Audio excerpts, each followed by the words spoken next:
vous allez bien. On se retrouve ce soir pour un tutoriel sur les pastels secs. Donc je vais vous présenter tout d'abord le matériel que j'utilise. Donc ici nous avons 48 pastels de chez Faber-Castell, un cutter et du coton. Donc voici les pastels, comment elles se présentent. Donc ici nous avons donc 48 mini pastels. Pour moi ça me suffit complètement étant donné que je gratte le piment. Donc j'avais pas besoin de commander les grandes pastels. Donc ici nous voyons, nous avons différents coloris où on peut facilement faire des dégradés. Donc lorsqu'on commence à faire la pastel, il ne faut pas faire l'erreur de directement mettre sur le papier, car vous allez voir, ça va faire des traces directement. Donc moi ce que je vous conseille, c'est du coup avec votre cutter, vous allez gratter votre pastel afin de laisser le piment directement sur le papier.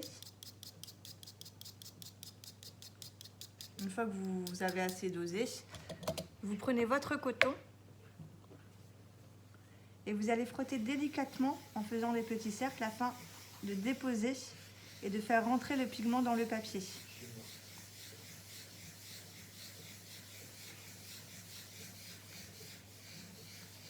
Donc voici le rendu quand j'ai frotté le pigment que j'ai déposé sur le papier.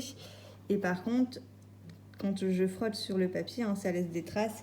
Et j'ai beau quand même frotter dessus, il faut vraiment bien appuyer.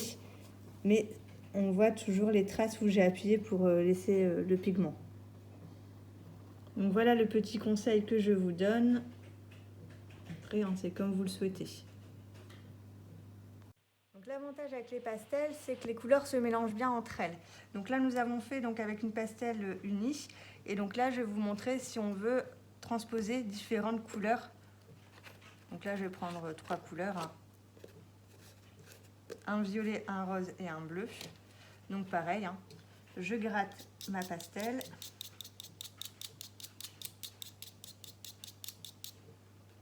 J'en prends la deuxième.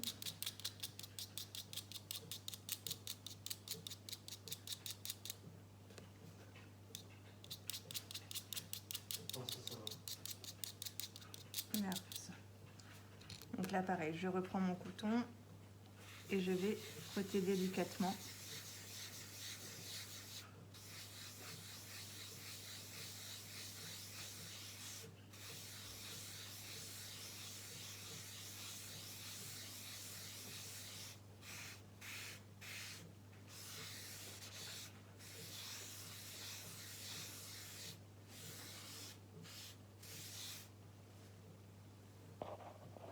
Donc voilà le résultat. Je vais vous faire une photo après en zoom pour que vous puissiez mieux voir. Donc on voit que les couleurs donc on a plus du violet et le bleu un peu plus autour. Donc une fois que vous avez fini votre coloriage, il existe une bombe fixative parce que quand vous voyez ça fait un peu comme de la poussière. Donc du coup ça peut avec le temps un peu disparaître. Mais vous pouvez très bien utiliser également de la laque pour cheveux. Ça fait comme de la colle et du coup ça maintient également votre pastel sur le papier.